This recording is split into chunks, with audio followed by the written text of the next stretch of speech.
there, I'm your host Hannah and this is the Gaming Report, your number one source for all things gaming news and rumour related. So it would seem that Capcom are on quite a good streak at the moment. Obviously, last year we got Resident Evil 2 Remake, it has recently been revealed that we're going to get Resident Evil 3 Remake, and obviously with that come character makeovers and new level designs, etc., much similar to what we had with Resident Evil 2 last year. And also in the wake of all this, it has finally been confirmed that we are definitely getting a Resident Evil Netflix show. So obviously by now Netflix is absolutely no stranger to video game content being churned out on their streaming service.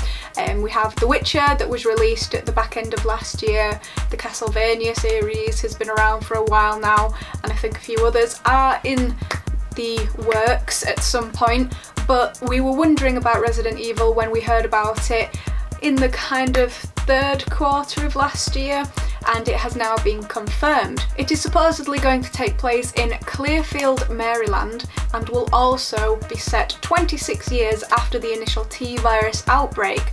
So we're not dealing with anything that's actually close to the original games here. It seems that it's going to be an entirely new sequence of events, which will be very interesting, but I would love to see how they're going to tie it into the original events, because I know by now with all the remakes, etc., we've heard the stories of 1, 2 and soon 3 many times. We've obviously had the stories that come before that as well, with Zero and a load of interlacing games. There are a lot of Resident Evil games at this point, but it still stands that those beginning games are my favourite. They are my favourite part of the series and the story, which is why I go back to them time and time again, because they just fascinate me. So I really do hope that they're going to tie it in really nicely and just have a few little juicy things to drop in and amongst everything else that they're creating with this new show.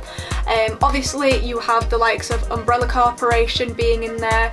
They are a part of 3 entities which apparently the show will be delving into. So as I said, you have the Umbrella Corporation, which has been there since day one. You now have the Greenwood Asylum, which has been shut down, but also giving kind of an American Horror Story / Until Dawn feel possibly with this. Obviously it's going to be Resident Evil, but asylums often make an appearance in horror games these days because they're just a little bit creepy sometimes. And then you have Washington DC itself.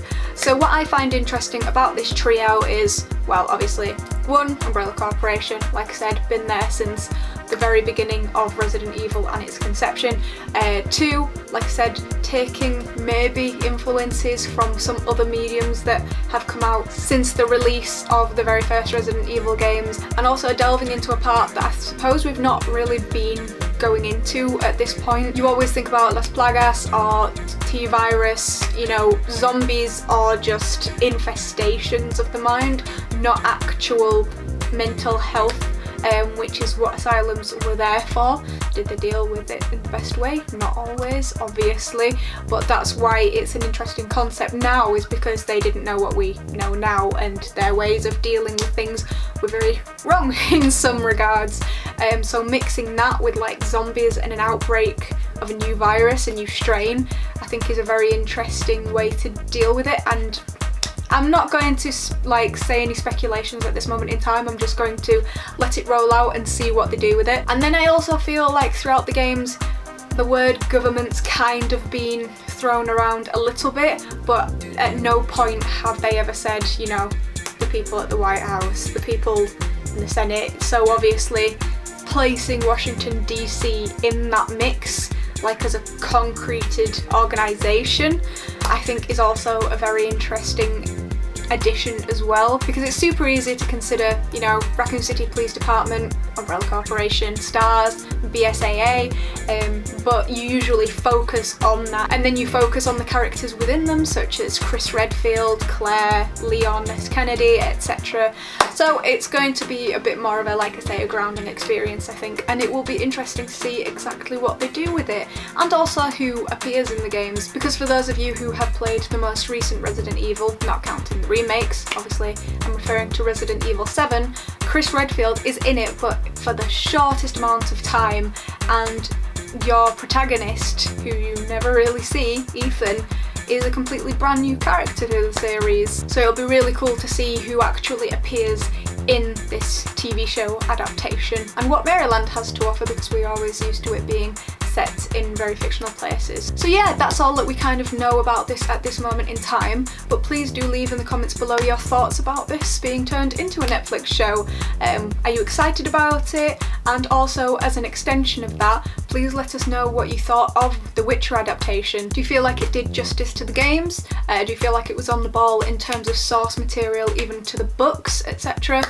Or was it just not quite your thing? Because if I'm being very honest, and I'm probably going to get some people saying that maybe I should be admitted to Greenwood, haha, already got a reference in there, I wasn't as taken with The Witcher. So many people love it, and you know, Henry Cavill is great, but I don't know, there's something about it just doesn't resonate with me, and I think I'll just stick with the games, which I can't be completely shot down for that, because at least I'm saying I still love the games, but I think it's just sometimes really hard to translate something like that into a TV show, because I've had it before. The Resident Evil movies, I'll watch them, but they don't really feel like Resident Evil to me. So it's really going to be intriguing to see how the Netflix adaptation feels, and if that will incur the same kind of thought process from me, and likewise yourselves. So like I said, let us know in the comments below, and we'll keep you posted as soon as we know more information about this adaptation coming soon. And that's it for this video, guys. Thank you as always for joining. Hope that you found it informative and enjoyable.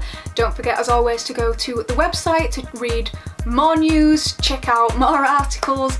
All the links that you will need are in the description below. If you're feeling kind and generous today, don't forget to like and subscribe, maybe share it. We always really appreciate that. And for subscribers new and old, thank you for your support. It is always appreciated. Until next time, hope you have a great day. Don't forget to keep leveling up. See you later, guys.